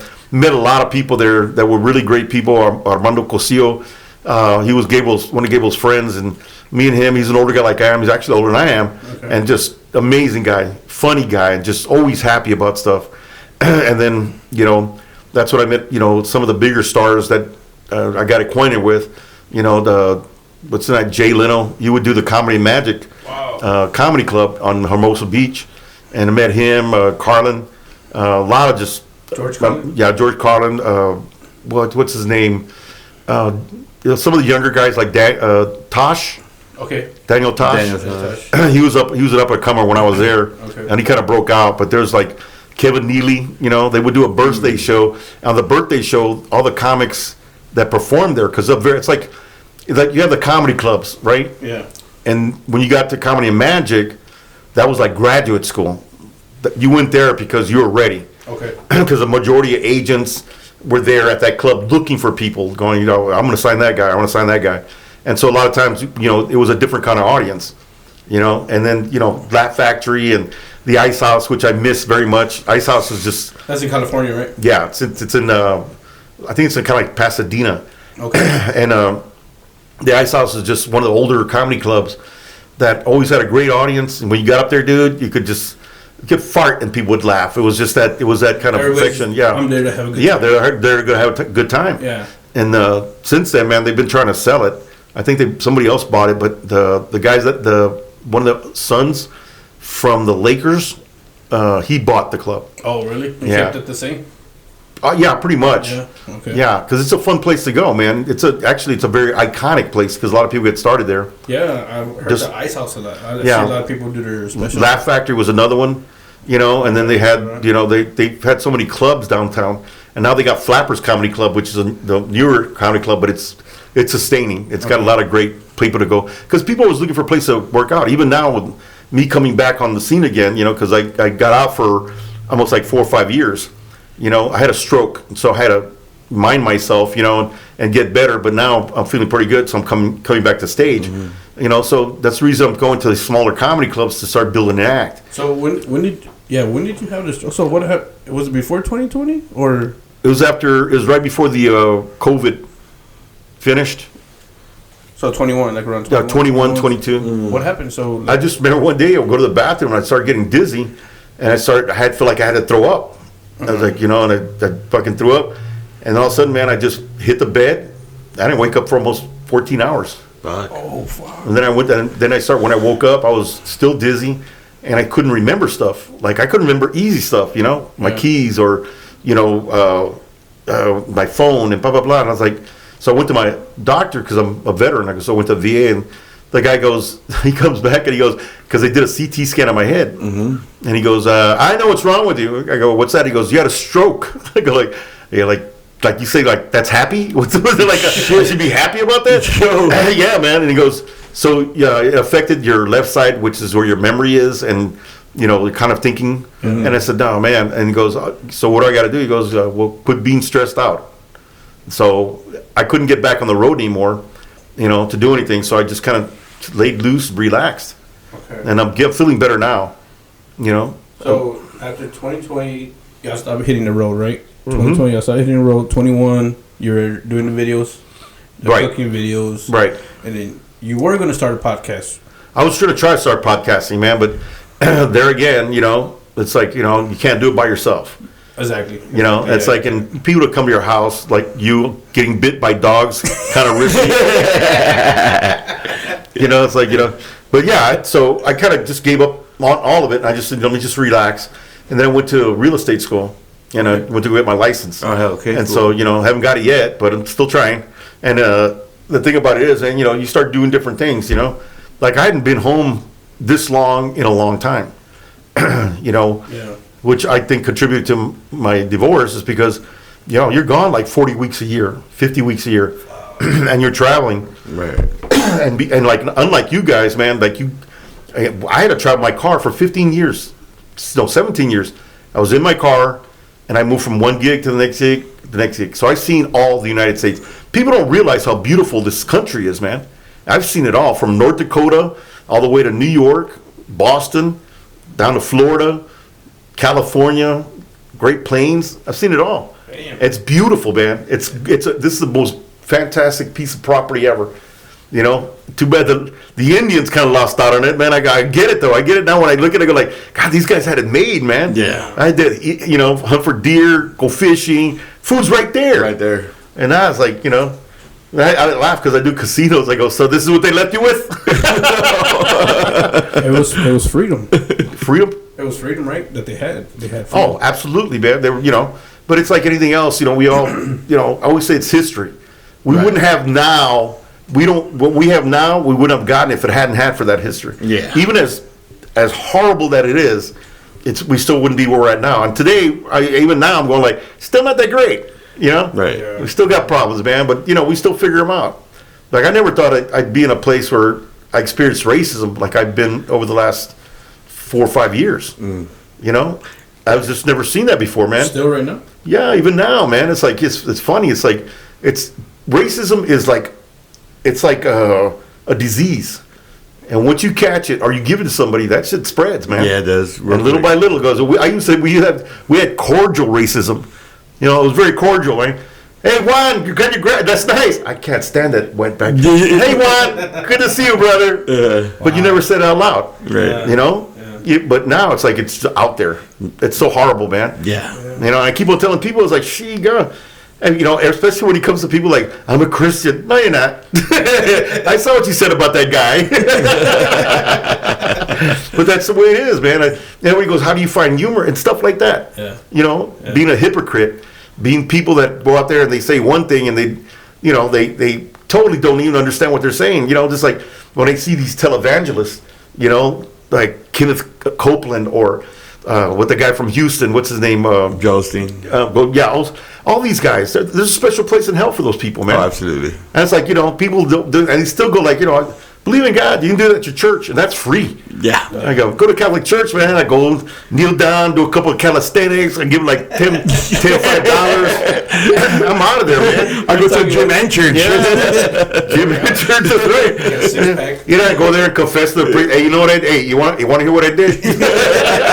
I'm gonna tell you. You gotta listen though. I'm not telling you again. Shh, nobody knows. Yeah, but, I mean, am I spiritual? Yeah, and, you know, I think everybody should be at one point. You know, it's been around for a long time, but I think a lot of people, man, they're godless people now, man. Oh shit! I'm like, geez, man, the devil's out. He's having a good time. He's having a blast. He's having a blast right now, man. Hey, go bust that church down and kills people. You know, like, that's the way it is. So it's like that's how we've turned out to be. Even though, like I said, the great college, I don't get it, man. Especially as many guns as we had. I was in the Army too, and I'm down with all the, you know. Like a friend of mine, he had one of the greatest jokes. He goes, they wrote the Second Amendment when they had muskets. It took you 10 to 15 seconds to load the goddamn thing, man. And by the time you get to it, the dude's already run away. now this dude's got an automatic weapon with 30 rounds in a clip. Dude, it's stupid. It's stupid to me, man. And you know, people don't realize, you know, people that have been in the military, you know, you've been in the military and you meet people that have been totally shot up or stepping on a landmine, it changes your mind about things, man. You know, that's why I say now, like these guys that just shot the church and this other guy that shot off the pier. Yeah. Those guys, man, they're both ex-military Marines. Both saw combat. You know, it's like, you know, at least with the group we had come back from Vietnam, all those guys were stuck on heroin, man. I was like, hell yeah, there was a party over there. Yeah. They came back all. Yeah, they wouldn't, the VA wouldn't help them. Damn. You know, it's like now, it's like before, if you smoked pot and went to VA, they tested you and you tested, they could dock you for that. Oh, shit. Now they don't even check for it because everybody smokes weed. Yeah. Dude, okay, I work, everybody's getting drug tested. Everybody smokes weed. So they don't care, don't give a shit. Yeah, it's like nowadays, like, you know, like I remember in Germany when I was stationed there and the guys would come work, you know, on the base. They would take a 2-hour break and drink beer. Have 2 beers. They were allowed 2 beers. Damn. And go back to work. Don't pedo. Hey, give it. Hey, don't throw the hammer. I can't catch it. But it was like, you know. So it's different everywhere. Like we live in a very stressful country. Yeah, we do. You know, and I worry about my kids. My kids are grown now. My son's 37. My daughter's 27. They're 10 years apart. Mm-hmm. You know what I mean? The type of education they're giving. I was lucky enough to make enough money to send both my kids to Catholic schools. My daughter graduated from Antonian High School. It's a college preparatory school. Mm-hmm. And my son, my daughter and my son too, like Little Flower Catholic school. You know what I mean? And so I was very lucky to do that, man, because you pay for that experience. But, you know, even the people like me that went to high school and, you know, went through the school system, I mean, we still had a good school system, man. Granted, you know, they like nowadays, like the only thing I don't like Abed, I could care less about Abed. Yeah, but he did one good thing that I liked, and that's he took cell phones out of school. And the kids were, how am my parents gonna call you? You call the front office like we did growing up, man. Because then you had to be important. That shit better be important when they call there, or you had to call somebody. Yeah. And it's like now, it's like they take it. They don't do it for that. They play video games or they make TikToks and stuff like that. It's like, what are you doing? Learn. Yeah. Dude, when I took my GED after I dropped out of high school, I was smart enough. I learned enough to where I went and took my GED the next day. Okay. And I passed it. Yeah. And I'll try to do that now. You know, it's all about money, man. It's all about, you know, they keep on talking about, hey, paying the teachers. They file this money, right, you know, that we throw away for $36 trillion. I'm pretty sure we could have got the teacher paid. Yeah, exactly. You know, I know a lot of teachers, man, they go through a lot with your kids. Your kids are pendejos. Hey, check your kids, man. My dad on the first day of school, he was don't have the teacher call me, don't have the principal call me, because if they do, so you're going to get it. Man, I remember I did a joke about that too. I go, when I was going to school, the principal, I always asked the same question if they called you. Hey, do you want 2 licks or do you want me to call your parents? And I was like, hey, you want my pants up or you want my pants down? Exactly. You're not calling my dad. You're not. Hell no, man. Yeah. Because they don't do, the kids don't have any consequences. Right. And I blame the parents too. They don't give them any consequences. You know, it's like clean your room. And clean your room. Man, my mom one day, my brother, clean your room. He wouldn't do it. So she grabbed all his shit and threw it outside. Shit. Yeah, like, but And that's abuse now. That's abuse. Yeah. Shit, my mom threw me out of my underwear. Yeah. Yeah, As it should be. that? Yeah. I bet you didn't do that shit again. I didn't wash dishes and shit. I said, you don't tell me what to do. Oh shit. Yeah, bro. The reason why I got big lips now is 'cause she beat the shit out of me. Didn't you have a son named Joe? I used to. I was all like, the sidewalk is hot. But they don't do that, man. Kids nowadays have it so easy. Yeah. Well, my wife's a teacher, and they're taking away. She can't even take away the recess time. She's an elementary school teacher. Oh my god. She's not allowed from the new laws that passed. She can't take away recess time. No. There's no constant. There's these 504 plans that these kids have, right? So 504 is a special accommodation for kids who are like anxiety and stuff like that, right? Well, there's this one, and there's a girl in her class that is planned ignoring. She can interrupt the class as much as she wants it. She'll never get in trouble. And so she does it, and it's called planned ignoring. I said, what kind of bullshit ass system is this? Yeah. So she's in elementary, and I'm going to start going to school here in October to eventually be a coach, a teacher. So kinesiology or teacher? More kinesiology with the certification. I want to do classroom as well, but on the high school level. Yeah. Oh, good luck with those little bastards. We really just want to get out and. I can't be a teacher, man, because as soon as somebody, I'm gonna kick your ass, teacher, like wherever, puto. Shit, let's go behind the shop, and bring your dad, because I'm kicking his ass too. No, fucking yeah, because but it's crazy. Like not my kid, it's your kid. Yeah. Your kid has no consequences, man. You know, and she teaches 5th grade, and they're fucking bad attitude, fucking, and the majority of them are little girls. Oh yeah. I said, man, Jesus Christ. There's no discipline. Discipline. To me, it's like, you don't talk back to your parents. No, that's right. You don't interrupt. The grown-ups are talking. Cállate la boca. Yes. A lot of gate aquí. Yeah. You know what I mean? Stuff like that. Hi, sir. No, sir. Yes, ma'am. Yes, no, ma'am. Yes. None of that. Yeah. Nobody teaches it to them. Yeah. My ex-mother-in-law was like that, because I was teaching my kids how to say yes or no, sir. Mm-hmm. And I'll say, they're not dogs.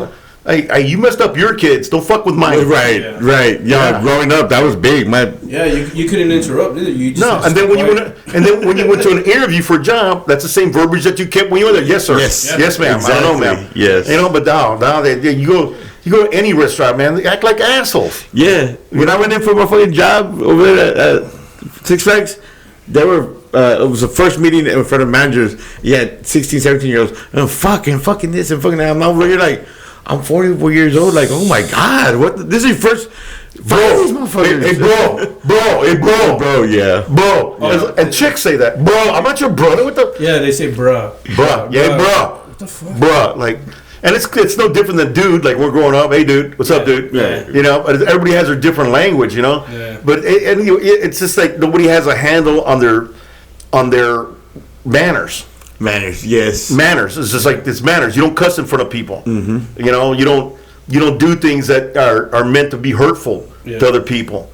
And my dad was big about that, man. Yeah. He didn't mind you fighting as long as they came after you first. Yeah. And that's why when we're fighting, you never fought because you threw the first punch. No, you threw the first punch. No, you threw the first punch. Because they had the parents, man, like, we threw the first punch. Exactly, Throw the punch, come on, boy, throw the punch.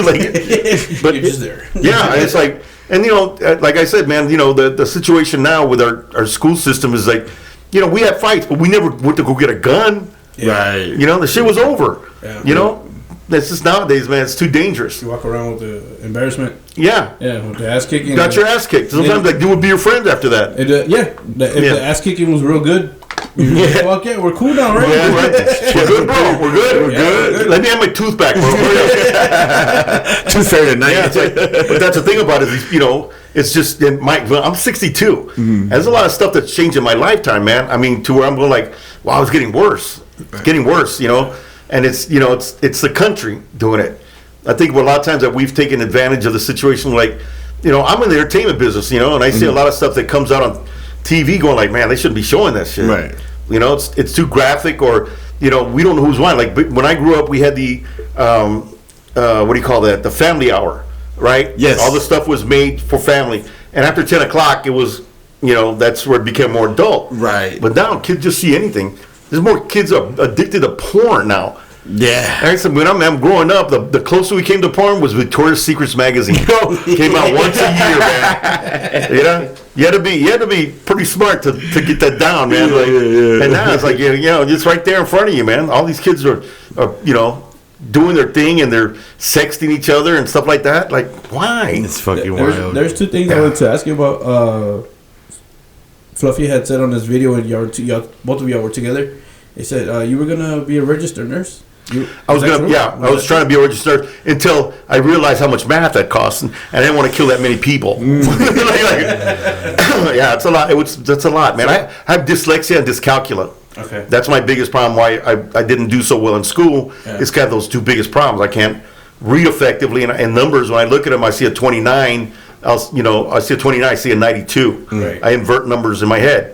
So it's always been very difficult for me, man. Especially going to like. Yeah, I struggle with the same thing when we were talking about it. Yeah. On Monday. Yeah. Yeah, you told me to get. Actually, what the name of the books that you had recommended for that? Oh, dude, it's been a long time ago, but I've come back and look them up. Okay. But they gave me books to read, even though I have dyslexia. You read these books on how to beat dyslexia. Sounds kind of weird, bro, but I'll give it a shot. I'll listen to it. Yeah. And so a lot of times, man, it's, you know, we all have these little quirks. Like, you know, back in the day, they didn't diagnose with that. No. Now they put you in special ed class. Yeah. But it's like. But the thing about it is, like, yeah, man, you know, people have those kind of diagnoses. Now they do, and I think they overdo it, man. Yeah. Especially with ADD and ADHD. And no offense to anybody out there, I'm sure you have, but, hey, man, let your kids run around for about an hour, you know? They'll calm down. They'll calm down. Like, my kids, when I picked them up after school, I take them to the playground and let them play there for about an hour, you know, and then take them back home. They do homework. That's that wind down. That wind down. Yeah, and before they didn't do like we did going in junior and high school. We had PE. Right. They don't do physical anymore. No? I don't think so. So there's PE, but I mean, shit, you don't have to participate. Yeah. Wow. Over there, you had to participate, and then in junior high, the first time you got naked in front of other guys, I figured out you were gay or not. Like, look at that pee-pee.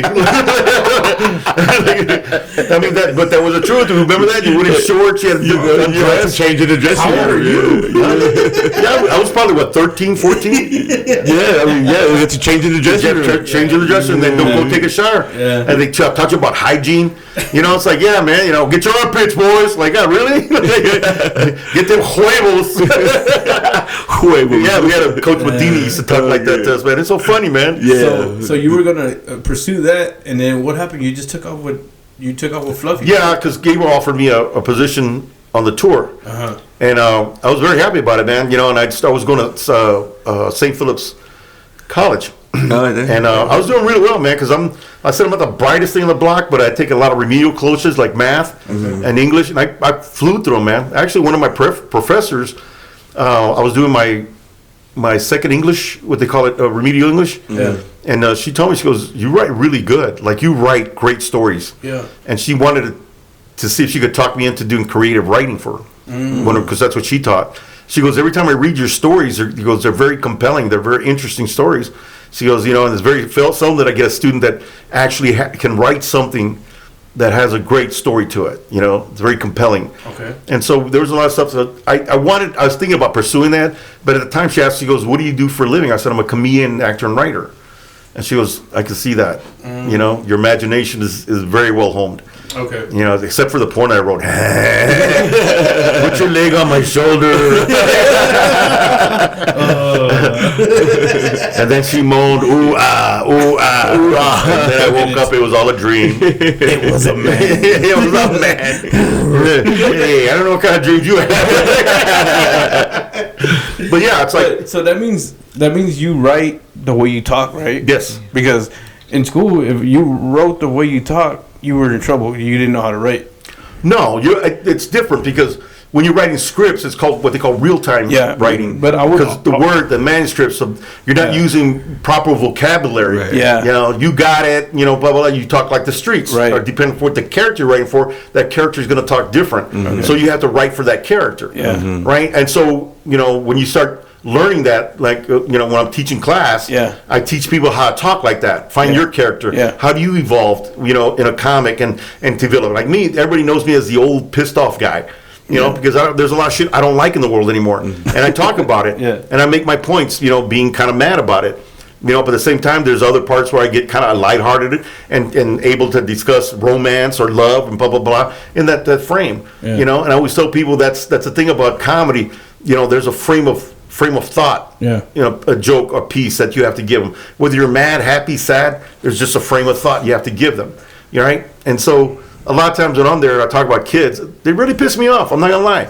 You know, I had 6 brothers and sisters and I had 2 kids of my own, and it's like, man, it's like, you know, you go in with the right attitude of going like, hey, let's get married, baby. You know, we'll have kids, and then you get to a place where like, we just should have gotten married. That's it. You know, like, the other part should have killed it. You know, but I was lucky because I got 2 good kids. You know, and you know, you make your kids smart. I tell people that, man, it's just not the school's part to make them smart.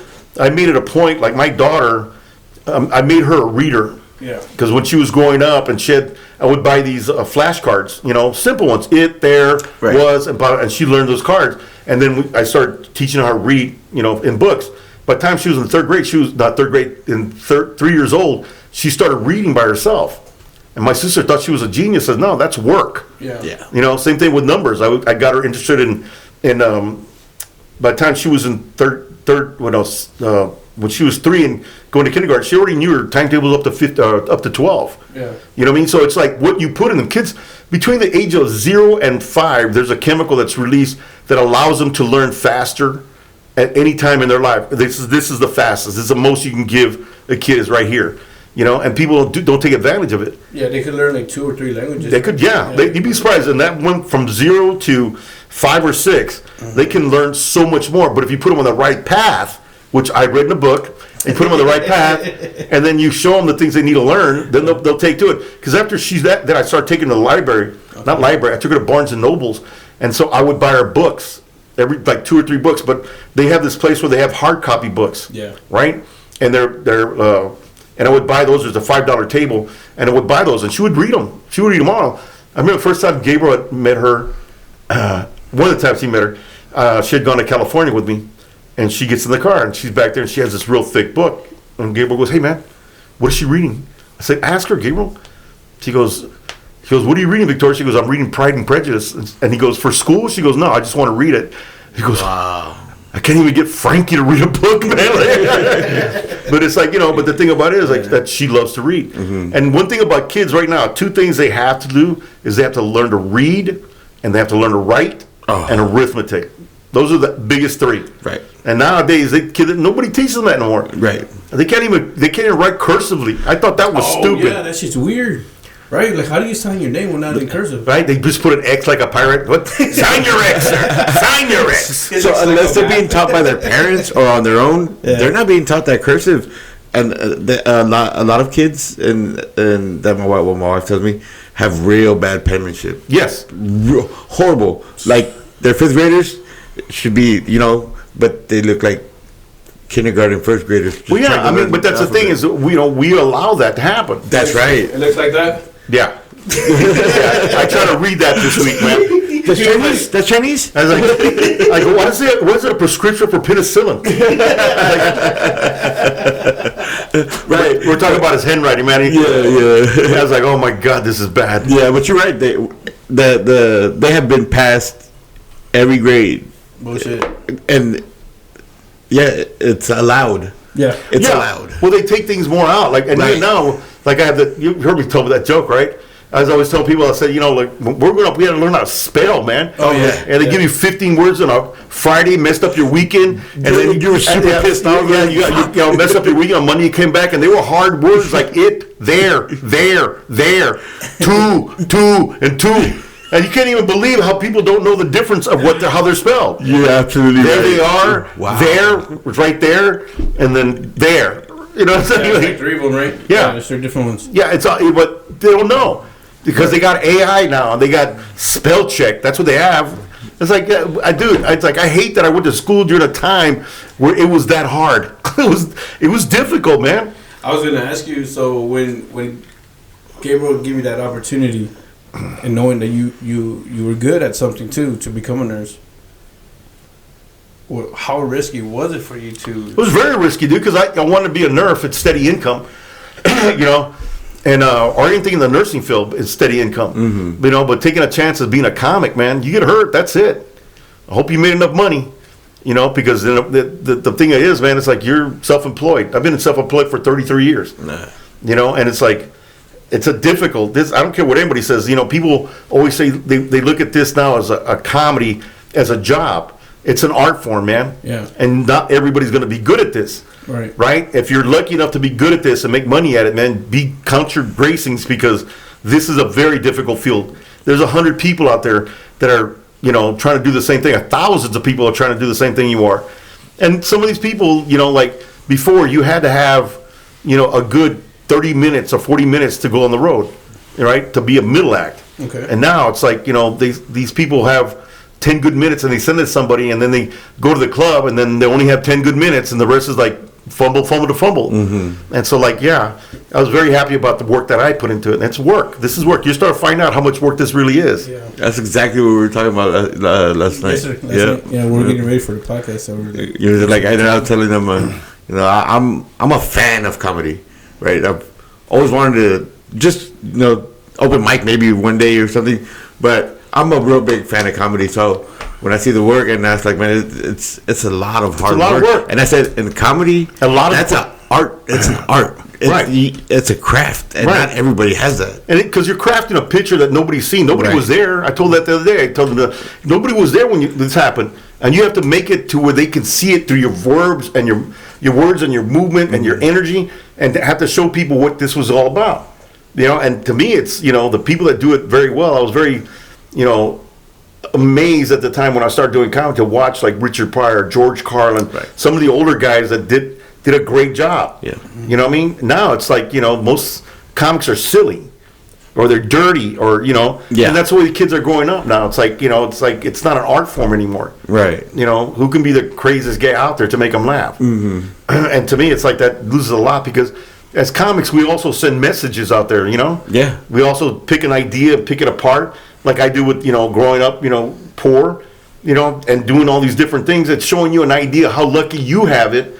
And there's other people going like, hey, man, I remember that. Mm-hmm. I remember that. Right. You know, chicken 3 days out of the week, you know? Yes. You know, tortillas every day with beans and rice, man. Yes. Shoot, that was good eating to me, man. Oh, My man, to this day, matter of fact, I got to go home tonight and make more beans. I love baking beans, bro. I have beans every week, man. And girls that I date, like, have you eaten a lot of beans? Yes, bitch, yes. Yeah, fucking A. Hell yeah. Beans, man, bro. You put tortilla, put beans in a tortilla. That's good eating. That's good eating. That's good eating right there, man. And and sometimes you make nachos. You know, you put the beans. It's right there. Mm-hmm. You know, it's like late night munchies, whatever. Yep. I love it, man. Beans go with everything, man. Yes, they do. I wanted to express a little thing that you did in class with us. Can I explain to him? Like, what you did? I mean, it's up to you. Okay. So, but it's okay with you? Yeah. Yeah. So he did this. We're on stage, right? And I say a little line like, "Hey, my dad bought. I asked my dad to buy the Lion King, right, when I was little, but he ended up coming home with fucking Leo the Lion, right? And when we put it on, the shit was in Japanese, right? And then he's like, okay, what else? And then what else? I was like, oh, okay, well, he didn't pick me up from school, and why not? Because he was drinking with with his friends. And then, and what else? And what else? And he puts that pressure on me where, he's getting all the stories out of me, which can be into jokes. And just not a lot of people do that. Right. You know what I'm saying? And to have when you get all that out of your mind, it feels like, oh, I can relax. It's called stage therapy. Stage therapy. I did a lot of it when I first started, man. Yeah. I did. Hey, man, I talked to my dad being an alcoholic, taking me fishing, trying to tell me about sex. That shit was hysterical, man. He was like, hey, you know about sex? And he put his finger, like, okay, and he put his other finger and put his finger in there. What are you talking about, man? Like, what are you talking about? That's how it's done. And it's like, I'm like fucking 10. What do you want to know about sex, man? I barely got pubic hair. One. What are you talking about? You know, like, but that's, you know, that's just how things happen. You know, right. you take things either happy, sad, you know, traumatizing, and you put them to words, make them funny. You know what I mean? And that's what a lot of people don't understand. What comics do is they share their lives on stage. Right. And there's some people that are jokes, kind of like Dangerfield. Even the stuff he did was kind of close to home. Here's a one-liner, right? Ronnie Dangerfield. Oh yeah, great one-liner, man. Yeah. But even Jerry Seinfeld, he's more of a joke guy. You know, why does toilet paper have to be so accurate? You know, premise, setup, punch, and then move. Yeah. So, were you ever like that, or you just love to tell stories? I was always telling stories, man. Because I noticed, like in the Mexican culture, like all the Mexicanos, it's storytelling. That's what they call corridos. Rancheros, corridos. They're all stories. Yeah, because my uncle would always tell me stories before he passed away. It was always stories, and I would just listen to him. Yeah. Like, I was engaged. And like Bill Williams, when he does the jokes, he's the first comic I've ever seen who does jokes like that. Because I've always listened to storytelling. Right. I mean, but everybody has a different style, man. Yeah. You know? But he's funny. Like, yes. Yeah, he's funny. And that's like, I don't know, they're like, oh, that's a stand-up comic. And then the other one is more, I don't know, entertaining, or I don't know. It just... Well, there's different kind of people, different kind of styles, you know? Like women, like I remember when, what's her name came out, Amy Schumer, you know, that was just filthy, man. I didn't enjoy it. Yeah. You know? Yeah. There was no art to that. You know what I mean? But people thought it was funny because it was just dirty. Yeah. You know, Felicia Michaels was the same way back in her day, and she was probably the same person because they compared her to Felicia Michaels. Okay. You know, Felicia Michaels was one of the first women that I saw that were like, wow, she's pushing this pretty hard, man. You know, Yeah. And she was a Playboy model. Okay. Yeah, and so so by the time she got in there, she was killing it, man. You know, with that personality. Same thing that I guess. What's her name? See? Yeah. Stroke. I just brain farted. Amy Schumer. Yeah, so it's like I've seen a lot of female comics, and there's some good ones out there right now. I think Alonso. What's her name? She has a Netflix special. Oh yeah. She her Netflix special was here in San Antonio. Right. Yeah. She had her own show there. She had her own show as well. Alonso, but I know that's her last name, but she's funny. I like her. I like Angela Johnson. Angela's funny. She's funny, man. She's funny. She has this little humor, right? Right. Yeah. She was a Raiderette. What's that? Texas Tech. No, she's a dancer for like the Raiderettes for the football team. Okay. Yeah. Football team. Okay. Yeah, so it was like she's come a long way. I've known her, but the one thing she had, one joke that exploded on the thing was Buana Quiqui. Bonquiqui. Bonquiqui. And so that put her on the map right away. Yeah. You ever heard it? It was her act, right? Her acting out. Well, the character. The character. Right. Yeah, Bonquiqui was the character. Well, then she does the 1-2 where she does the nails with the. That's the one. Oh, that's the one. Okay. The Korean lady. That guy's not very up on comedy. It's like, wait, is that the nails, right? Will you teach me to flip? Funny, man. But yeah, I mean, you know, like I said, been doing this for 33 years now. So, you know? I mean, I know this is a personal question, but is your plan to like teach more a little bit? Or? I plan to get on stage more. Yeah, I'm trying to make. It's called Coming Back from the Dead Tour. But yeah, I mean, you know, it's a drug. I mean, but comedy's a drug. Yeah. And once you get hooked on it and you start getting good at it, it just gets worse. And you want to do it every night, and you want to go up there and kill it. You know, I remember doing that where I would come back at 2 or 3 o'clock in the morning. I loved my ex-wife. She was an amazing person to me. But at the same time, man, this takes a lot out of you. Right. It does. Especially when you have to start traveling and you're gone for like 2-3 months on the road, you're sending back the money, but at the same time, man, pretty sure she wanted me there.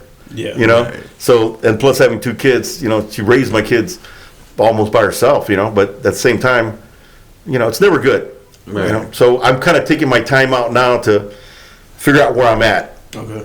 Where I'm at by myself, finally being able to stay home and not catch a plane or, drive, 3 to 10 to 20 hours to get somewhere. I'm chilling out, man. I'm enjoying it too. Do I miss comedy? I miss it so bad, dude. Yeah, well, I can tell that you take pride in it when you're in the class. I see you take it serious. Well, yeah, it's serious business, man. Yeah, serious and business. Besides that, if you want to be a comic, at least you got to learn how to be a good comic. Yeah. How to write, how to perform, how to do things that are just, should be on point. Right. Why are you going to spend money to do that if you're not going to do it right? That's right. And so you're lucky enough to get me to do it, man, Yeah. Because I come with a lot of experience. Well, That's what she said. like I told Joey, like I feel like things are kind of falling in place, man. Of course, I got fired from my trucking job, but like a week later, Joey shows up with this. Like, hey, bro, I got this for the podcast. Cool. And then now you show up to the class, and then now I'm learning some even more. I'm just like, dude, like it's like falling together.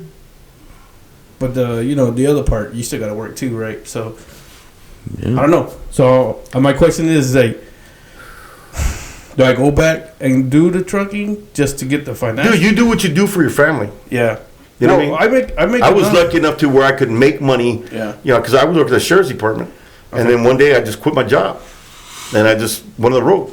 But by that time, I had the experience, the material to go out there and make a living. It wasn't a great living. I was only making like $500, maybe $600 a week, and and that was with putting gas in my car. Like one thing you could never ever ask me to eat ever is bologna. I will not eat bologna. I survived on that crap for about 6 months. That's all I bought was a big pack of bologna, potato chips, mustard, and then and that's what I eat: breakfast, lunch, and dinner. And sometimes other comics, other headliners, like, hey man, let me take you out to go eat.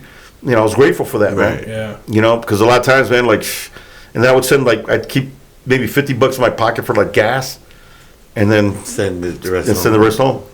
So being a comedy has to do like kind of with the army. It becomes a brotherhood, right? No, I mean it depends on who you're with. Like Gabriel and me, I love him. He's like my brother. I love that guy, man. And I know he's always got my back. But like I always told people, man, the funnier you get, more people are gonna hate you as far as your peers. Yeah. Because now you're putting pressure on them. Yeah. If you're not funny, everybody's your friend. I have to follow him. Good. Yeah. It's when you get good that people get scared of you. Okay. And that's why I tell people, man, like you want to be that good. Yeah. And that and it takes time, but it also takes a lot of rehearsing and practice and making sure you know what you're doing.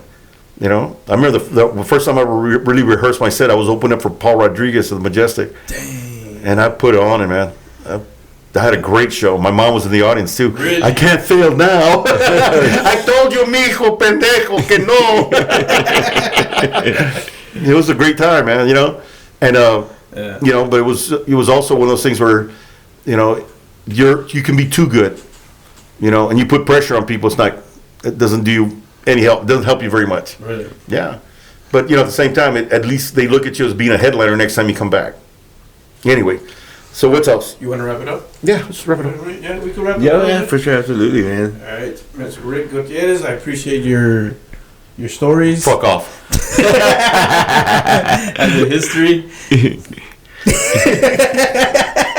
We covered San Antonio. We covered Did you see how comedy. How can everybody reach you?